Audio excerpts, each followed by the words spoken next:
ppn, All right, so we're going to look today at about 4 or 5 people, and the hassle is that there are thousands of abstract painters throughout the world presently. If you glue the last 120, 130 years to that, you're talking about probably well over 100,000 artists throughout the world that have painted abstract paintings. So in order for me to make the case of clearly explaining the virtues and the process of abstraction, the best thing I could really do, the fairest thing to do, would be for me to choose some samples, which is precisely what I've been doing. So, choosing anything is very unfair for what I don't choose.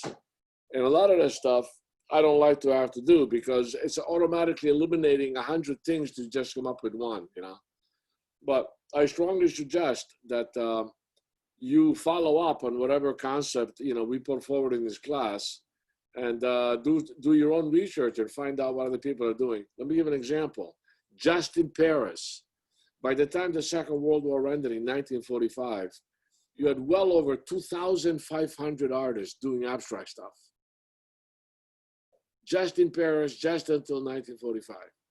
And a lot of the artists, by the way, that were very good in Europe, that were doing non-objective abstraction, even before the Second World War, pre-Pollock, pre-American abstract expressionists, people like Vedova, the Venetian.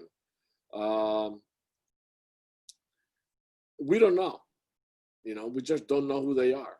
And so there were people in France, people, and in Sweden and in Norway and in Spain. There were people in Egypt. There were people in Cairo. Two of them I happen to know. I spent 2 weeks in Isfahan, Iran, and sure enough, there were some abstract painters. This is during the time of the Shah, but there they were. In India, a whole bunch of people that were painting non-objective abstraction. In Japan, I mean, literally all over the world. We are very limited in what we know. You pick up an American history of art book, and then you read about Kandinsky and abstract expressionism and that is surrealism, but there were actually hundreds of isms that were just not. They're just not in the recorded consciousness. So this is again a super limited presentation, but hopefully it summarizes what a lot of the concerns for the rest of the world that has done abstractionists are. Okay, what you're seeing on the screen right now is a tree that was painted by Piet Mondrian. Piet Mondrian was a Dutch artist. He came to the United States in the early 40s because of the Second World War. He was a very intelligent little guy, always well-dressed, loved to dance, loved music. Particularly, he was an aficionado of jazz. So that when he came to the United States, he would put on jazz every time he painted. That eventually led to what we're going to see a little bit later on, this last painting series called Broadway Boogie Woogie. But how did he start? Well, he started in a very typically kind of early 20th century art school milieu. So he did his self-portraits, he looked at Impressionism, he looked at people like Pissarro and Sisley and Van Gogh, especially Van Gogh being Dutch. But then he quickly developed into his own language, into his own pursuit. And some of it dealt with architecture, particularly church steeples and windmills. Some of them were landscapes. And the minute you do a landscape, automatically you do trees. Not that he necessarily got off on trees so much as, aesthetically speaking, but what he did is that he hooked onto the fact of the magic of a tree. I mean, there's a magic in nature everywhere. There's a magic in a blade of grass, There's why is that? Because the tree is very powerful, it's very flexible, it's very human in that it's born from a seed. It develops, as it develops, it gets larger. As it gets larger, it starts to become sick. As it gets sick, eventually it dies, but it also gives birth. A tree will become sick and medicate itself. A tree eats from the ground and drinks from the ground. A tree breathes air and gives out a carbon dioxide. So there's this, a tree is like a lung. It's like a fantastic nature lung. And all of those things, of course, that everybody knows were fascinating for Mondrian. And so this is very typical of one of his research of trees. Not the first ones he did, because his first ones are very classical looking trees. If you go under Piet Mondrian and you hit images, you'll see the incredible variety of trees that eventually led up to this one. But the reason why I'm starting with this is because it's not abstract in the sense that it's absolutely instantly recognizable as a tree, but not just a tree, but a tree that is alive, and a tree that takes energy from underground and then dissipates this energy and spreads it everywhere. So that if you see, can you guys see the little arrow of my computer? Yes? Okay, so if you look at these brushstrokes, which you get out of Van Gogh, by the way, these little red brushstrokes with which is defining the texture of the trunk. In essence, also what he's doing is that he's bringing all of this confused red images, which is the minerals, the nutrition on the ground. He's bringing it up, and he's bringing it up the tree with brushstrokes that are vertical and that are curvilinear, and they're actually following the path of the branches, so that this mass, the mass of the trunk becomes smaller as it divides. And as it divides, those things grow. And each one becomes smaller and smaller as other smaller ones are born from them, which in turn become smaller and smaller until more are born from them, until finally they make leaves. And leaf is a flat version of what the tree looks like. It has a trunk, it has branches, and it has the green in between as the chlorophyll. So everything is somewhat related, but it's all a question of trying to understand the essence of the tree that lives, the tree that gives the bounty of how it lives, the bounty of the earth, takes advantage of the water, takes advantage of the air, and it gives it to all of its, to all of its children, let's call them. And then by doing that, all of these little leaves are fighting to get light. And so that causes a kind of a helmet, which becomes the shape of the tree, right?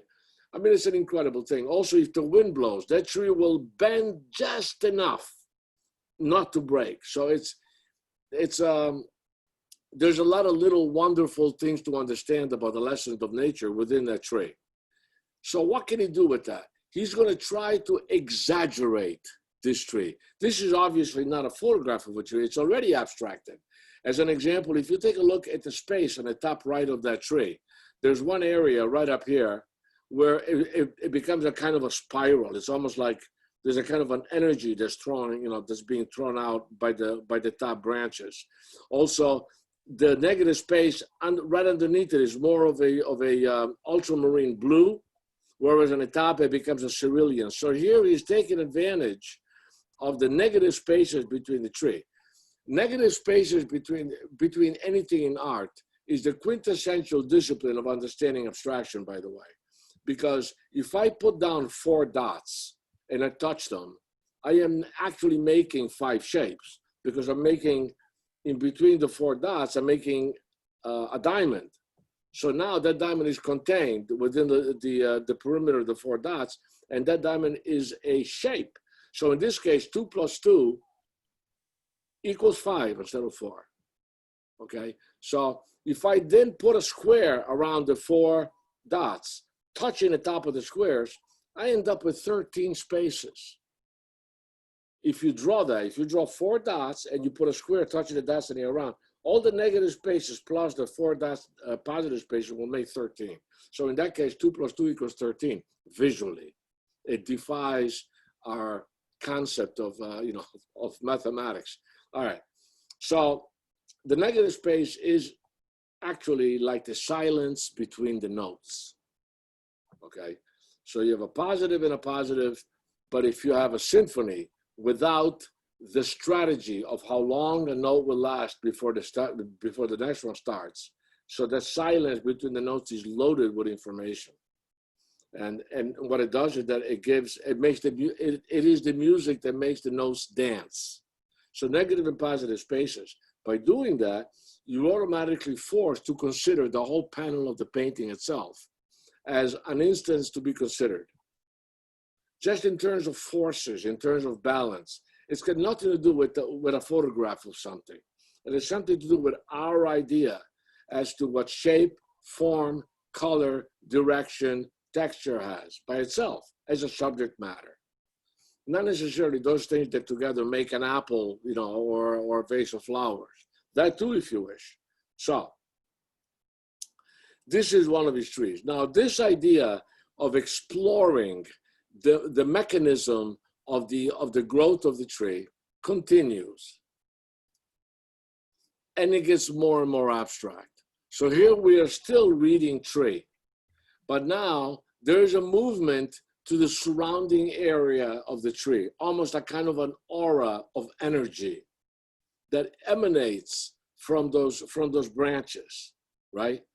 So now he's taking advantage of the world behind it by making these vertical and horizontal, extremely simple lines. He's doing that because he's conscious of the fact that this panel is a rectangle, and the rectangle has 4 lines.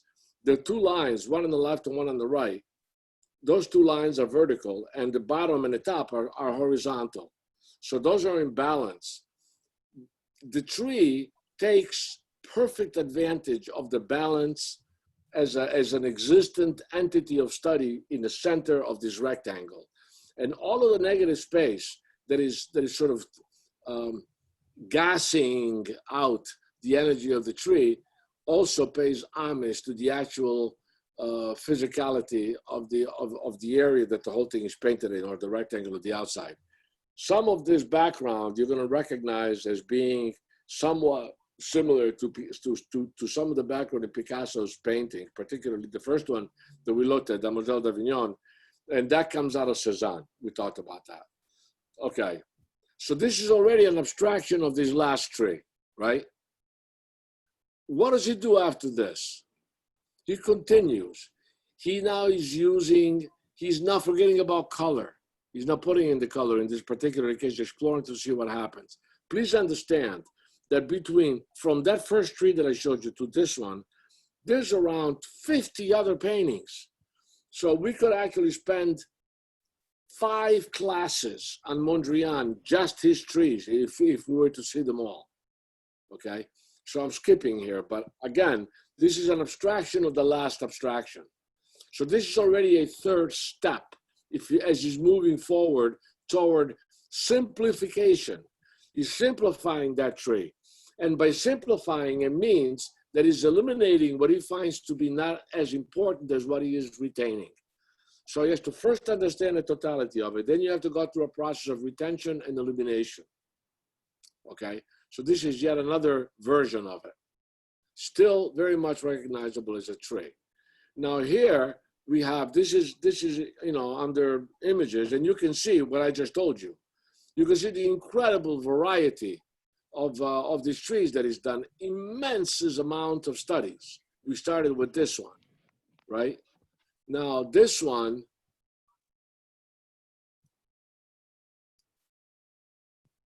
you can see how he keeps abstracting them. And you can see how many studies there are and how he becomes simpler and simpler and simpler. But in all of these, you can still somewhat read the image of the tree, a centrality surrounded by this sort of bouquet of energy that spreads out into the totality of the tree. That secret is in all of these, right?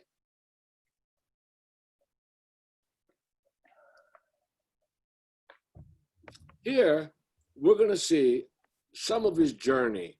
So in this case, being Dutch, loving, windmills, there he is. What's interesting about this painting in relationship to the Mondrian that we're going to see a little bit later on is that he's using fundamentally 3 colors, red, blue, and yellow. Those 3 colors are the 3 primary colors from which everything else can be mixed, right? You mix red and yellow, you get orange, secondary. The red and the yellow are primary. You mix, yellow and blue and you have green, secondary. You mix blue and red and you have purple, secondary.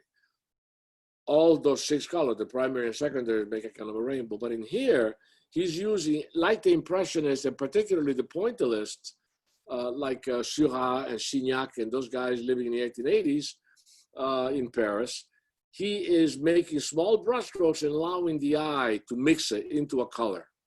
So now the concept of color is not just an illustration of something for our recognition and reaction to that recognition, but it's actually a thing in itself. Color is beginning to become part of the subject matter, okay? The trees that we looked at, the abstraction of the trees that we looked at, here's more, and it continues. Look at where it goes. Still here, you can see a center, and you can see all the little leaves in the surrounding. Eventually, about here, about in this one, here's what he's saying. He's saying, I have studied trees so much that I'm breathing trees, I'm sleeping trees, I'm dreaming trees. And basically I'm spent trying to get the energy, trying to simplify the essence of that tree. So now I'm not going to be concerned with the image of a tree anymore. I'm going to look for a new research, and I am going to search for essence. Before, I wanted to find the essence of the tree. Now I did find the essence of that tree. So what's my next concern? Now I'm going to start with just essence, not with tree anymore. You understand? So essence is going to become my subject matter. And that essence is a kind of a balance that goes on within given areas. And he tried to simplify those areas as much as possible by not using curves. It's a very Dutch, very Germanic sort of an approach. It's the purity of the straight line and the purity of the vertical as opposed to the horizontal. It's the first step into abstraction, really, okay? And eventually, he did to that essence, he studied it until he cleaned up all these colors until it became what he first started with, which is fundamentally blue, yellow, and red, plus black and white. And he did a whole huge amount of paintings, simplifying them more and more and more and more. Now, when you get to a painting like this, I take the guy that sells insurance and bring him to, and he's never been to a museum, you know, in his life or her life. You bring him to a museum and you show him this painting. They look at it and goes, what the hell is that? It's a painting. Well, what's so good about that? Anybody can do that. You know, that's like telling somebody who invented the wheel, well, what the hell's a wheel? Just a round thing, you know, with a spoke in the middle. Anybody can do that. Okay.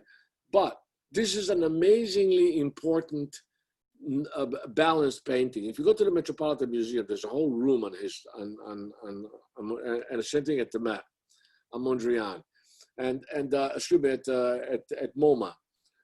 So take away just a little yellow on the bottom right, with your finger. You take that away, that painting changes drastically. It becomes unpalatable. You take the blue away, the painting is completely out of whack, completely out of balance. You take that line on the top left away, and the painting looks dull as all hell. So what he's done here is he is searched into our concept of what pure comfort in abstract balance of just colors and simple shapes is. Okay? Listen, man, the computer that, I said this the first class, the computer that we're using right now to see all this phenomenal stuff is fundamentally based on one line in a circle. You understand? That's the essence of the computer. Okay. And this is another version of the top part. Again, pure balance.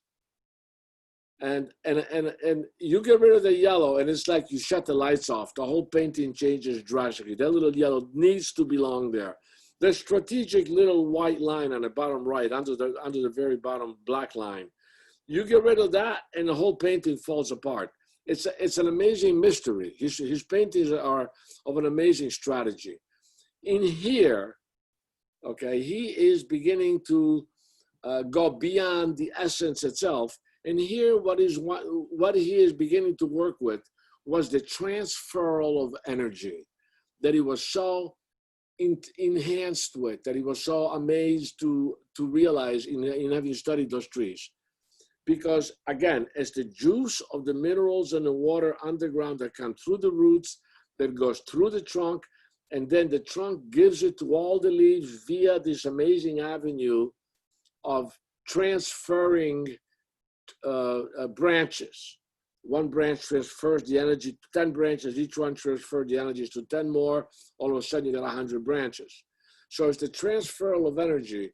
And understand this, for you to really try to sort of plug into the concept of the utility, the philosophical utility of abstraction, or in this case, non-objective abstraction. When Mondrian first came to the United States, he took a DC-4, one of the first four-engine propeller planes, from Amsterdam to New York. And he landed at Idlewild Airport, which is the airport that used to be Kennedy, Idlewild. Before he landed at Idlewild, the plane was going around waiting for clearance to land, and he was flying over Manhattan. And he looked out the window and he saw Manhattan from the air. He saw this amazing grid with little taxi cabs that went along the streets, and trucks that carry some merchandise from one point up the street to another. All of that was a constant transfer of life, was a modulated transfer of energy from square to square, from straight line to straight line. And that really, really influenced him, because it was fundamentally the same method of la vie, of life, of la vita, in an urban environment that he discovered in just looking at a tree. So he started doing paintings like this, and he ended up, just before he died, 1944, he ended up with with a series of paintings like this one, which are called Broadway Boogie Woogie. Why Broadway Boogie Woogie? Now here's another one that has, the amazing amount of purely abstract, balanced work that he did. I mean, I want to show you these pages, even though they're very small, but here you get an idea as to the importance and the amount of work that this guy did in order to achieve any one thing in particular. Okay. Broadway Boogie Woogie. So he liked to listen to the hell's it, Gershwin. Na na na na na na na na na na na na na na na na na na na na beep beep boo boo. That one. And that's quintessentially New York City. It's a very urban, jazzy song. And if you took that and you apply it to this painting, it's perfect music for it. This is almost an illustration of that jazz piece. So again, these are squares of color. And in between the squares of colors, you have avenues that move like this, like cars, like trucks, that bring the energy from one point to another. Why did he use a diamond instead of a square?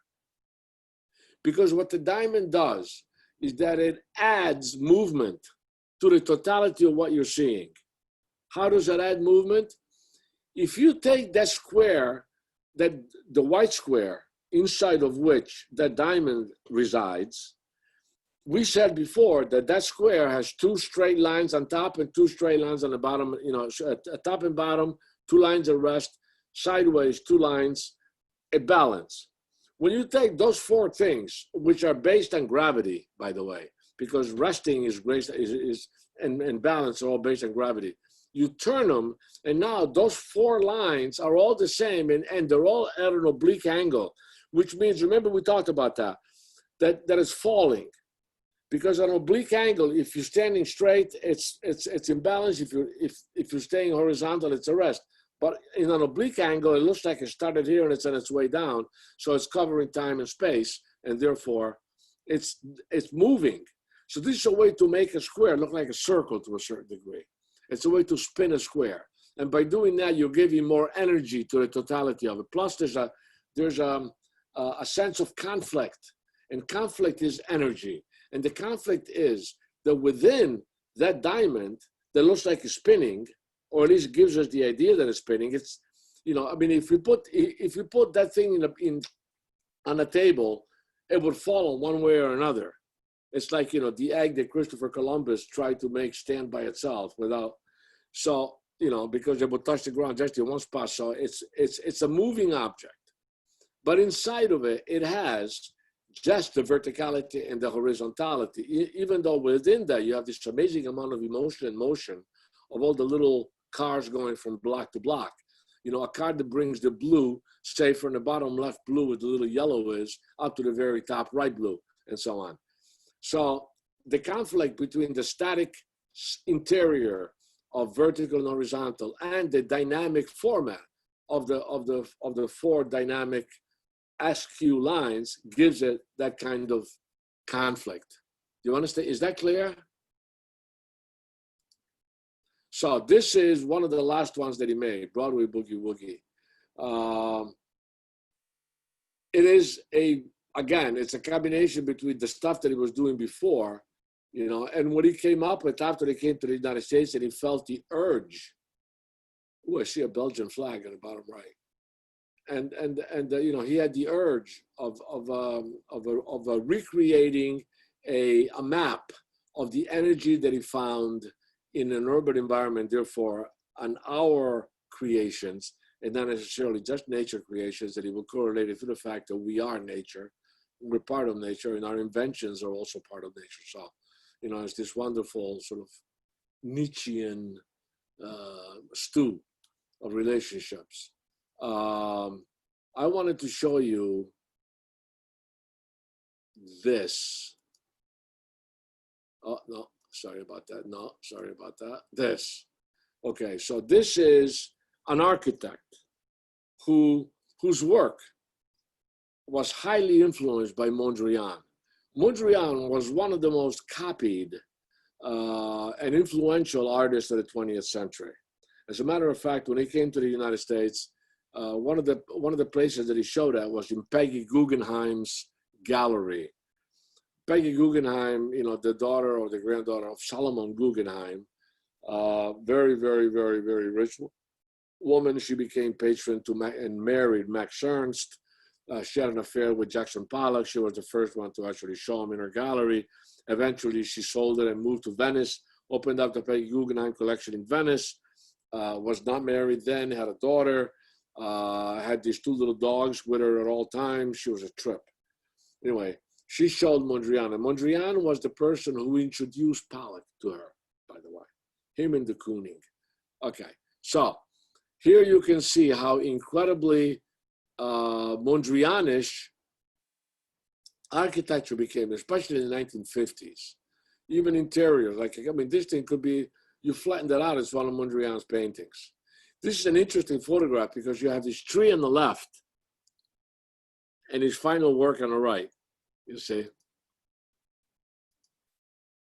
So, okay. These are more. And in here you have furniture, like the chair on the bottom right of the large screen. Okay, you have like coffee machines, lamps, clothing, like architecture that became synonymous with modernity, with a kind of a happy, simple, almost an august homage to the, you know, to the primary colors. Allowing the brightness of the yellow and the mystery of the blue and the passion of the red to come together in a kind of poetic and very, very, very essential, simple symphony. And that presented itself in many different ways. Okay, we're going to go back to this. Now, please bear with me. We looked at Broadway Boogie Woogie, right? So look at this painting again. And it's a question of transferring energy from one point to another. Now this is the invention of the microchip. Okay, this guy named Killy invented it. You see him on the top left there. And you look at the microchip, and what is a microchip? It's a transferal of information, of energy from one point to the other. And you look at this painting, and it looks like a Mondrian. You take a piece of it and blow it up, and it looks like a Mondrian. So you have that situation, which is a very interesting and sort of strange connection. But here's the beauty of it. In 1942, when Mondrian was painting Broadway Boogie Woogie, in Los Alamos, New Mexico, they were developing the atomic bomb. At the same time, now, of course, people like, Fermi and Oppenheimer and all those dudes that were working, and Einstein, that were working on the atomic bomb, had no idea as to who Mondrian was. And Mondrian had no idea who all those guys were, because Los Alamos was all being done in secret. It's about 45 minutes northwest of Santa Fe, New Mexico.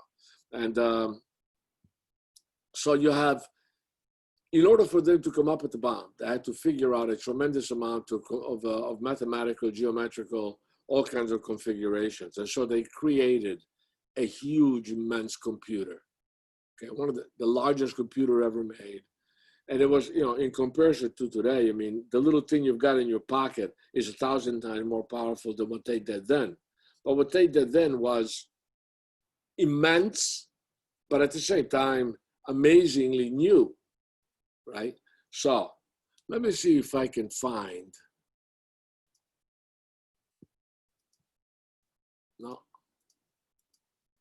No, sorry about that.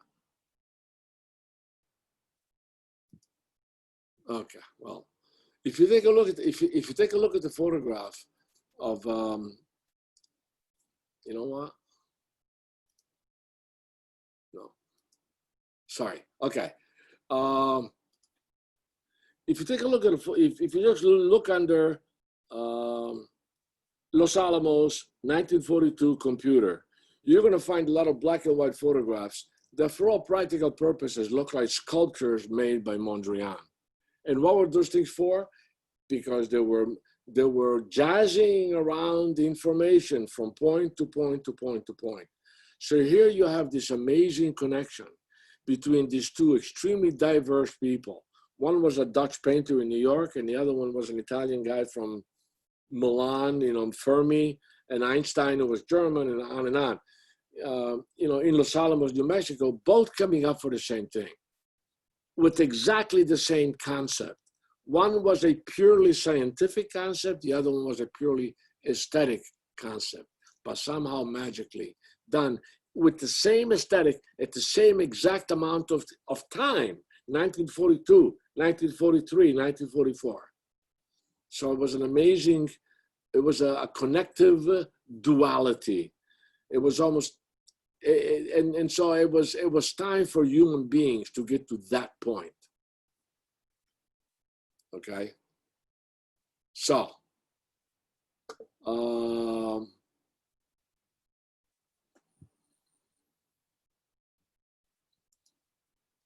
here it is. So this is part of that computer thing that I was talking to you about in Los Alamos. Okay. So now I'm going to jump onto this guy named Al Held, who was an amazingly important American painter who started painting in the 1920s and 1930s and ended up, he became part of the Abstract Expressionist movement, and he ended up doing things very much by himself. Passed away about 10 years ago. He was one of my teachers at Yale, and we kind of hung around together. And people used to say that I was like his little brother. So I know his work very well, and I just want to sort of share it with you because, as we did with Mondrian, you're going to see a very logical connection between how he started and where he ended up, done from a purely abstract point of view. This painting that you're seeing right now, done in the early 50s, it's a relatively large painting. It's about 3.5 by 4 feet. Okay, and what he's doing here is that he is a child of the lessons of abstract expressionism, because you went to art school at the time when de Kooning and Pollock and Gorky and Bob Motherwell and Klein and all those characters that we're going to look at were being featured, on the front cover of Life magazine, like 1955, and were being embraced as the latest explosive, modernist, abstract, expressive way of using brushstroke, of using shape, of using color. It was a very optimistic American attitude. We had just won the Second World War on two fronts, in Asia and in Europe. We had a production that took us out of the worst, financial disaster. What do you call that? What was going on in the 1930s in the United States financially. Anyway, so we had this amazing production. We knocked out 1,000 bombers every day, B-17s, B-29, B-26, B-24s, and so on. Tanks, on and on and on and on and on. 1945 comes. We started helping Europe with all the stuff that we had made. We had made too much stuff. We started shipping it to Europe. So the United States was sort of this victor. It was optimistic. American movies were being very optimistic. They were being spread all over the world. The CIA, just formed from the OSS, was giving American propaganda everywhere, all over the East, all over the Middle East, all over South America, all over Europe, try to ward off communism. So you had this amazing amount of energy. And here comes these guys who had nothing to do, supposedly, with the European tradition, the American abstract expressionists, both guys and women. A lot of women, we're going to get into those in a second. Not in a second, next section, actually. But, people like Elaine de Kooning and, on and on. So these paintings were audacious. They were not tied to the anchor of European tradition. They were optimistic. They were offensively big and almost violent because of the sort of energetic way of applying the paint. They were very American, and to a certain degree, there was a kind of naivete to them too. But it was a naivete that was somehow plugged into this amazing progress that was being made with all the inventions that were made during the Second World War and being applied to the civilian world. And it was the first steps into space, the Russian Sputnik, 1950, when was it, 1958. So he was of that world. And, he hung around the Cedar Bar with the rest of the American abstract expressionists in New York. And this is the kind of work he started doing. Now, from here to here, the difference is that in here he's using a lot less muddy color. He's using more black and white. And what's very colorful, the blue, the yellow, and the red, practically no green at all, by the way, practically no secondary, just a little purple here and there. But it's simplified. It's a simplified version of this. He swept the floor and cleaned this painting and came up with this. And then he came up with this. So what he's doing now is that he's simplifying the amount of shapes. He's making the shapes larger, okay? And he's putting them together with a little more strategy. So he's, what sound would this painting make? This is like worms in a bowl. There's a certain kind of sound. And he's also playing with space. Let me give you an example of that. In this blue, which is the blue on the middle right, that is the one that has the most anarchic shape. Usually we think of blue as being a recessive color because we think of blue as the sky or the sea, psychologically. So blue tends to go back in space, whereas yellow and red pop forward, right? They're aggressive colors. In this case, he's allowed the blue to come forward. So he's pushing the envelope of of our perception. And then now he's simplifying it even more. And now he's allowing each shape to be itself. And each shape to have its own boundary, almost like islands in a sea of paint. on and on. In here, he's making layers, almost like a chocolate cake, or a geophysical, like if you got a piece of earth, like along the Grand Canyon. Now he's going back to a lot of color, but clearer shapes, right? And finally this.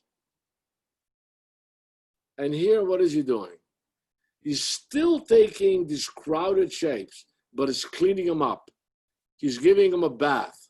He's getting away from the mud, and he's allowing the purity of the color, a la Mondrian, to dictate the interior of each shape that is defined by either a black line or a white line, right? Now, if you close your eyes and feel this painting, as opposed to feeling the other ones, it was almost like putting your hand in the earth. This one is very different. This one, you're walking into a supermarket and you're feeling the products on the shelves comparatively, okay? And then he decided to simplify those shapes and purify them. And in here, what he's done is that he's taken just black line on a white ground, and incidentally, these are all painted with oil. Okay, so these are an incredible pain in the butt because these are very thick paintings. So those black lines are about as thick as your pinky, even though it doesn't look like it until you walk right up to it. And for that to happen, the white behind, which is also thick, has to be super dry. So for him to do a painting like this, he paints the whole thing white first. Then he's got to wait like 3 weeks for the white to be dry enough, at least, for him to be able to put the black on it. That's why he was one of the first, if not the first artist to use acrylics in 1959, when the acrylics first came out. So in here, he's using geometry. And in here, he is all of a sudden looking back to Europe, and particularly to the Bauhaus, which was a school in Germany that was founded by architects, designers, painters, weavers, sculptors, and ceramists. You had, as students, amazing architects, people like Corbusier. You had students that became teachers there, people like Joseph Albers, that we're going to look at in a second. You had Paul Klee, who was a Swiss. You had all these, you have Vasily Kandinsky. We looked at Kandinsky's work, the first class. And, this guy's Russian. He joined the Bauhaus. And the Bauhaus was a school that a lot of students, very modernist building, and they dedicated their whole concept in a connection between all of the disciplines that they were teaching. That meant that an architect would create an environment that was very simple, that was easy to build, that was inexpensive to build, but that it was pure, formal, simple, effective shapes and forms, most of which were prefabricated using new materials. This is the 1930s now, okay? Like different plastics, okay?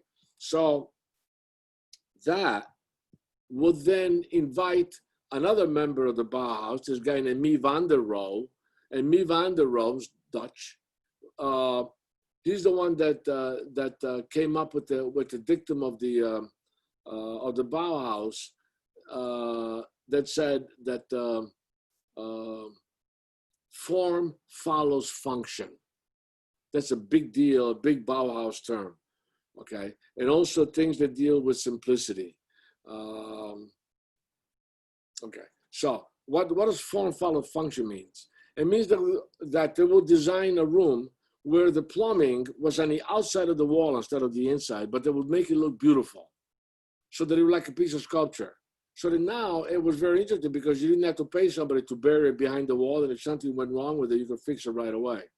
Okay, so you had it was this amazing explosion of understanding that within modernity you can create a world that is, in essence, socialist. It was really a socialist school, and it was all, by the way, you couldn't eat meat if you went to this school. It was all vegetarian. It was all organic. It's a crazy place. Hitler closed it down because it got on his nerves, because he had people coming in from all over Europe, including Jewish people, God forbid, you know. And so he closed it down, and most of those people kind of scattered around, and a lot of them came to the United States, like Joseph Albers that we're going to see, as I said. So this is part of the sort of geometric modernity of the Bauhaus aesthetic. But it's an interesting painting because there's an amazing, like for instance, he's implying that the box in the top left is transparent. That transparency itself makes for a really, really beautiful bunches of negative shapes between the lines. You know, you have the square in the center, and also it's a box that could be open on the top left, or it could be open on the top right, or it could be the inside, or it could be the outside, and on and on. There's the beginning of curves on the bottom right and on the middle left. One thing in front of another, very clear space, and at the same token, very dynamically disturbed and chaotic space simultaneously. Where did he go from here? No.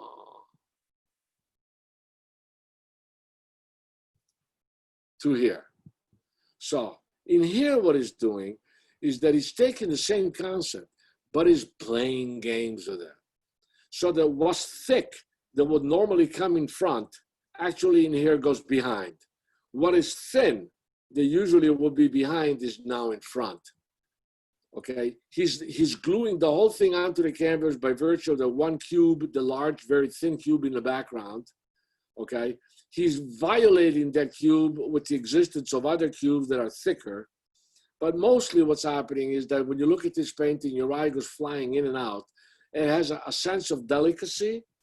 It has a sense of direction. It has a sense of weight. The eye tends to fill those things in with the matter of what we know. Okay, and that is an amazingly dynamic dance of all those shapes together. Now, what is done here is that he's erased some of the negative shapes. So he has an infrastructure that's a kind of a strange curved grid behind the whole thing that appears and disappears within each shape. But he's also adding these little dots, these little square triangular dots here and there. And those things are like flute notes. It's like if you're listening to a symphony and all of a sudden in the background, somebody rings a bell, or you hear these little tee notes, little flute notes. So it's a very, very symphonic, very musical, magnificent object. Does it need color? Not this one, but what happens if you put color? Incidentally, every single one of these, he's done literally hundreds of studies of each one of these. I'm only showing you one.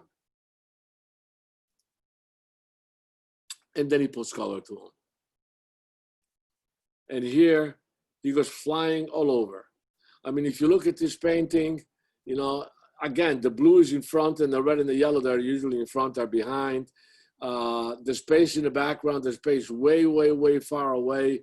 He's exaggerating the space by virtue of using perspective for the first time in his painting. He's using perspective both on the tiles against the wall on the right, on the very top left in the night tiles that are blue and red, and on the bottom, light blue and red and cadmium red light tiles that are getting smaller and smaller and going back into space. So he's giving us the appearance of this sort of modern spatial game using traditional means as well as very modernist means. These are all done with acrylic.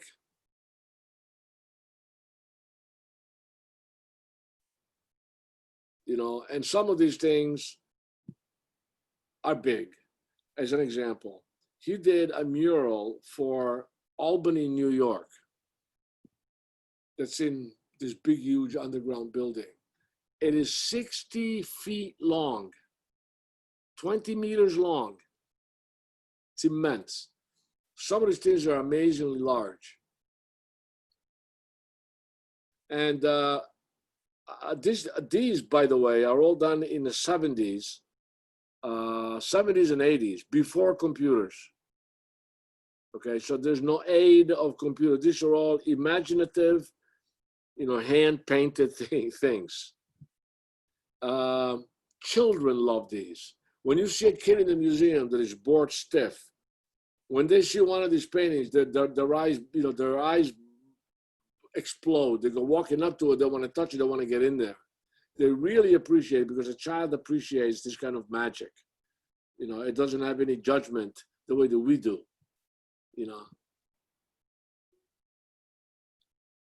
So, all held. Now, as you can see with these, the colors are extremely up. They are very, very clean.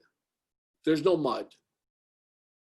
So color, to a large degree in these paintings, it doesn't really serve an expressive or descriptive thing, like a tree that's green means that it's summer, or a tree that's white means that it's winter. There's none of that. What color does, color assumes the same importance as shape does. And shape and color, that's the subject matter, achieves the same situation as space. And space in this painting, space that we recognize, what's in front of what, how long will it take for us to get from one point to another? Therefore, time, space, time, color, shape, form, because these things imply that's a form, even though they're two-dimensional and they're flat, okay? An atmosphere, there's an incredibly clean, lit atmosphere.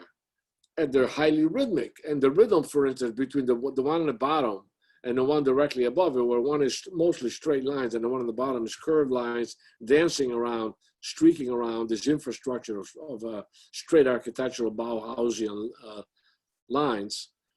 So all of the elements of composition are considered. None of them are considered in order to show you something that you're familiar with, the way that everything the pre-abstraction was. In here, abstraction is led to a point where the method of your concern is something that makes all the sense in the world within the interior of who we are as human beings, our sense of balance, our sense of movement, our sense of color, our sense of time, etc. Without having to show something, without having to take all of those lessons and apply them to like a horse. Okay. So this is Joseph Albers. Now, Joseph Albers, as I said before, he's German, as a student in the Bauhaus, quickly became a teacher. He befriended one of the teachers there, this guy named Itten, I-T-T-E-N. Albers was one of my teachers at Silvermine, by the way, where I went to undergraduate school.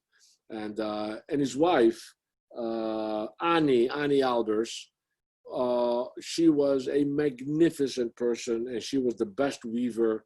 She was the best modernist weaver in the 20th century. I will show you some of her work in a second. What Joseph Albers did is that he created a book.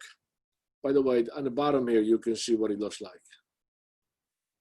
Right here. So he was a real hard-ass kind of a guy, Joseph Albers. He was not somebody who'll tell a joke. But his thing was that he developed a system called the color class. And it's a system that has 64 different exercises using only colored paper, which has been silk screened on. There's hundreds and hundreds of colors. There's a package that's about this big, okay, about 5 inches high. They're very expensive. I think they cost something like $85 for a package now. And you don't use paint, you don't use watercolor, because you want to keep the color as pure as possible, being silk screened on. Every color you can imagine in there. And you use only a scissor and some rubber or cement.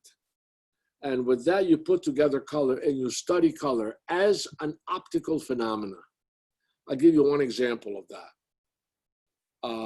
If you take cadmium red light and you take a cerulean, a light cerulean blue, meaning you add a tiny, tiny bit of white to the cerulean blue. Now you have a blue and a red, which are two colors that have nothing to do with each other. They're two of the primaries. And you take a black and white photograph of them, it would result as the same gray. So the value of the two colors in terms of chiaroscuro is the same. Same thing with a pure green and a pure red. They're both middle gray. If black is 0 and white is 10, a middle gray is a 5, right? So if you take a photograph of cadmium red light and a pure green, and you take a black and white photograph, they're both 5s. However, they're so different from each other that when you put them together with a straight line, you touch them together, they vibrate, like as if they had electricity in them. Why do they vibrate? Because the brain sees that they're the same value, and the brain sees that they are a totally different hue, and that is disturbing to our eyes. And so they vibrate. That's one out of many, many, many, many different, 64. I used to teach that. I taught that when I was at Yale. And that is a discipline that is now being taught in pretty much every art school in the world. Okay, the Joseph Albert color class. These are some of the silk screens and paintings that he made. So the idea of these is purely optical. By that it means, how does color react as a subject in our eyes? And how does that make us feel? So in this painting, if this painting was in front of you, the painting is about this big. Okay, it's maybe 2 feet, 2.5 feet maximum by 2.5 feet.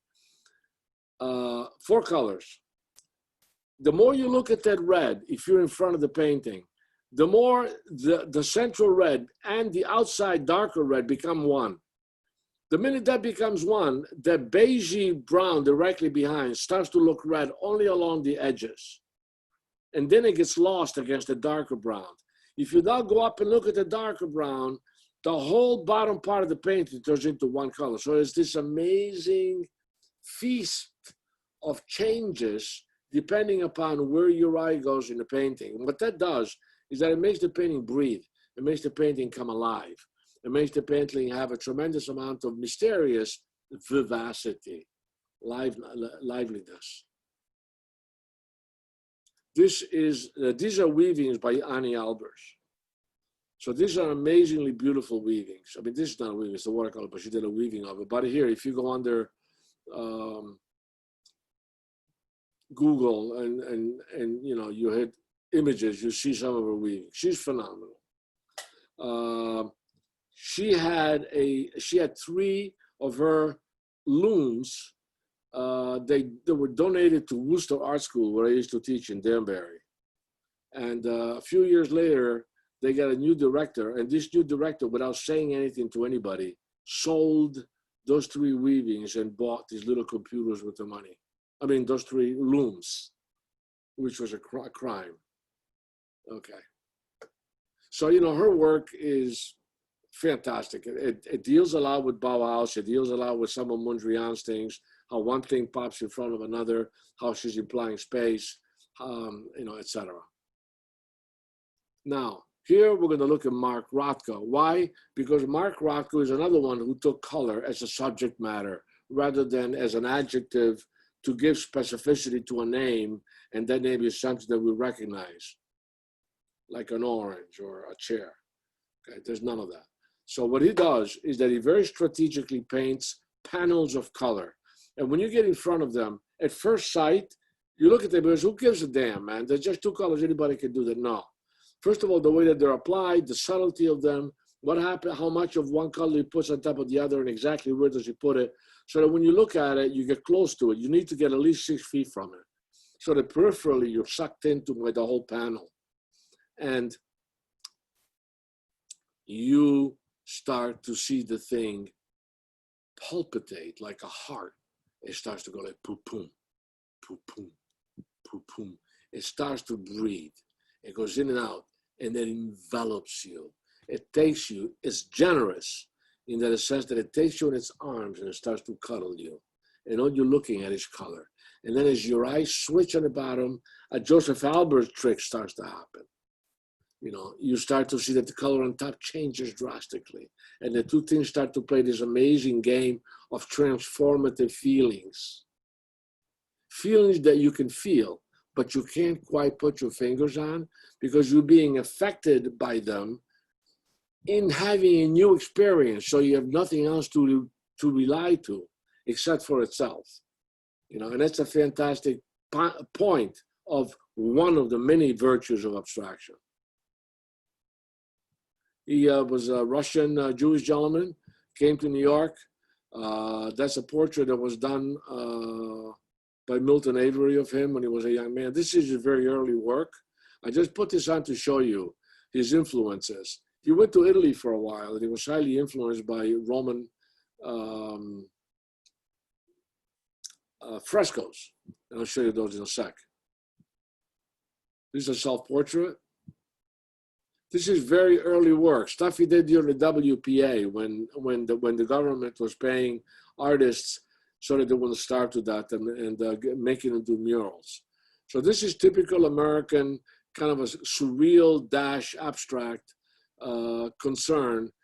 This stuff was done during the Second World War, 1940s, 1944. This one is done in 1986, actually. So these surreal things that have a lot to do with people like, and some abstract expressionism, you know, they owe a little bit to Gorky, to Miro, to Mata, to Max Ernst, to Victor Brauner, and now here he's beginning to become more himself.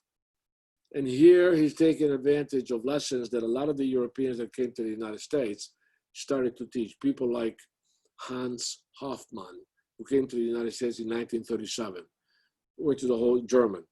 And he's the one that was the prime painter of the Black Mountain School, this incredible avant-garde school in West Virginia, I think it was, that lasted a relatively short amount of time, but everybody who became an American abstract expressionist went there. I went to a school called Silvermine that was very similar to that. It only lasted 10, 11 years, but it was phenomenal. Okay, so this here you can see, I mean, these are pretty sophisticated abstractions, still tied to the European anchor, however. And here he's starting to not represent any image, but represent just feelings and an appreciation of color itself, like this, okay? And this is done in a system that is actually an ancient traditional system called sfumato, S-F-U-M-A-T-O. It comes from fumo, as in fumaginous, which means smoke. And that's a system that Leonardo da Vinci had invented of not making any hard edge between anything. So if you do a painting of an arm, you don't make a hard edge between the arm and the space behind it, but you keep the edge a little bit off focus so that it looks like it's more alive. You know, it gives it a softness, it gives it a kind of an aura of life. And this is sort of done in a kind of sfumato area. And then he ended up being himself in these, in a thing that I described. This is a place that he went to, that he freaked out over. And it became highly influential to his work. It's in Italy, it's in southern Italy. It's called La Villa delle Meraviglie, I think it's called, the Villa of the Marvelous. Huh? What? A fantasy. Well, Meraviglia is, yeah, sort of. So here is a Roman home, you know, in Pompeii. And it was found, and you know, it was covered with you know, detritus from Mount Vesuvius, and it was taken out and it was fixed, and here it is. And it's an incredible. But these things look like later paintings that he did, that he did towards the end of his life. He killed himself, by the way. He cut his veins while he was in the bathtub. In any event, his painting became more and more contemplative, darker and much more funereal and kind of morose, but very heavy. There are two different places in the United States that are little temples that house his latest paintings, where you can enter into this little room, kind of roundish room, and you sit down on a bench and you become depressed looking at his stuff. Quite beautiful. But this just to show you his influence. I mean, here's a villa that was done before Christ, you know. But they're squares, each one of which is a certain color that has a certain kind of vibration that is very beautiful. That's Rothko. He spent a lot of his time, like a lot of American abstract expressionists, in Provincetown. Actually, he had a house right next door to my friend Murray Zimmerlis' house when he lived with his uncle, Boris Margot, who was a Russian surrealist painter. And they fought together, Margot and this guy. So,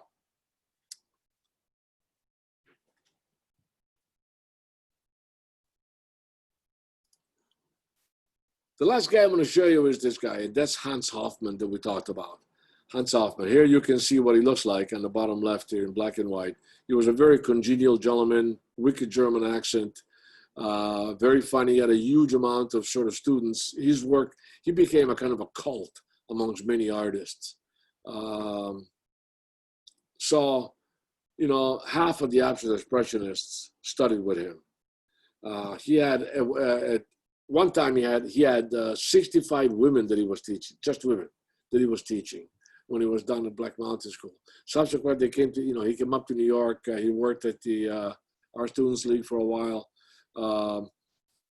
And his work was very diverse. The reason why I'm showing you this on the top right and its babies on the bottom is because it shows you how similar his work was in terms of the concern of the power of abstraction for the same subject that Al Held and Piet Mondrian had, which is the purity of the square and the play of color and the emotion subjected to color, the morphosis, the metamorphosis of shape and form in space. So depending upon what you look at, space jumps back and forth. Let me give you one example. On the very top, there's a very, very, very dark oblong rectangle that looks almost black, but it's actually a dark blue, on the right of which is red and then a green behind the blue. That thing, when you look at the rest of the painting, that results as night. That long, thin rectangle results as being very far away. When you look at it, it pops in front of everything else. Why? Because it is painted so thick and with such gusto of plasticity in the amount of paint and application that it asserts itself physically in front of everything else. You know, so on and on. So you have these games. I mean, you can sit there for hours and try to figure out what's what, what's in front of what, what's behind what. And in this particular series that you're seeing on the right, these are just a few of the very, very thick, thin, mostly thick, geometric Bauhausian color sense.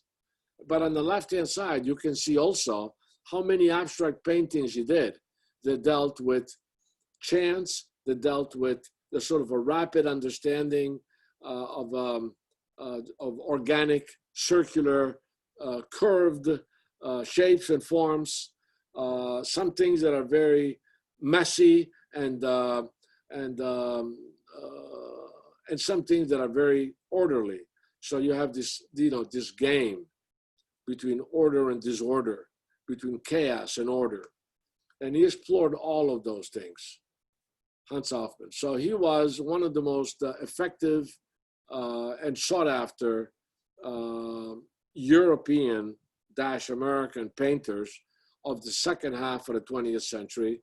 And he was of great influence amongst the American abstract expressionists. Now, American to a certain degree, some of them, you know, like, you know, Ad Reinhardt came from Germany, Gorky came from Armenia, and Bill de Kooning came from, Hungary, excuse me, not Hungary, Holland, etc. So next week, we're going to look to see what effect abstraction had from surrealists, people like Max Ernst and Mata.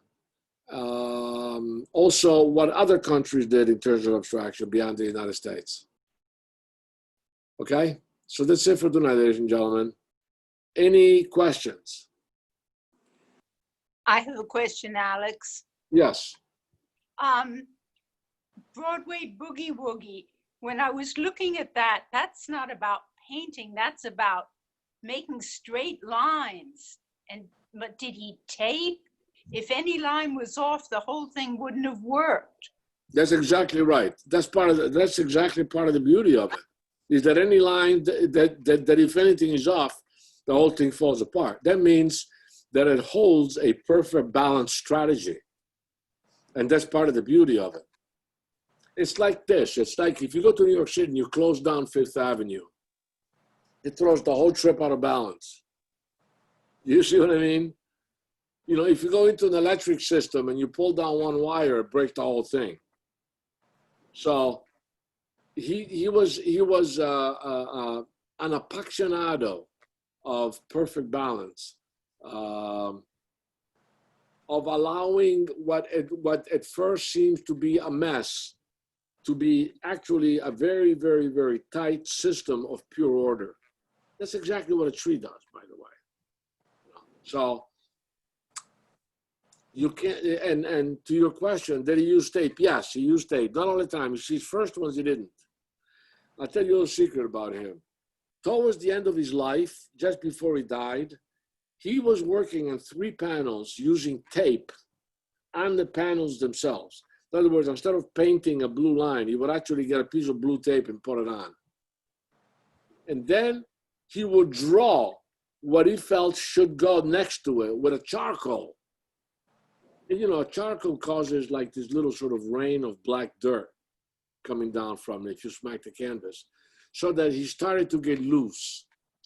Still not figurative, but much more worked, much more loose, much more like the abstract expressionists than the absolute Destil, which is what him and his guy named O.U.D., another Dutchman, had this style of that was a combination between architecture, painting, and furniture design, like the Bauhaus, except it was in Sweden, Norway, Holland, and you know, it was up in the Low Countries.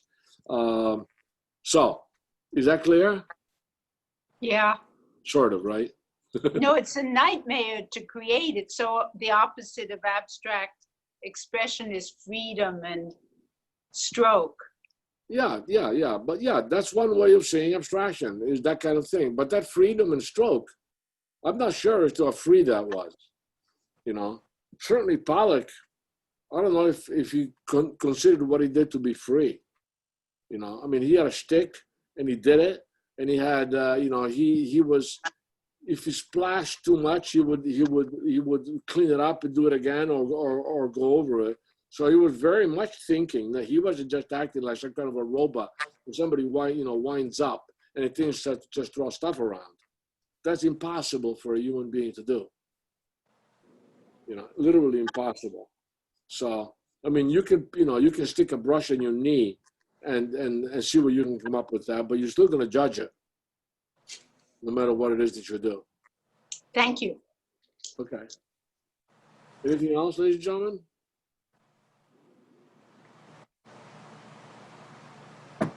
Have an interesting night, and I'll see you next week. Thank you, Alex. Thank you. Thank you.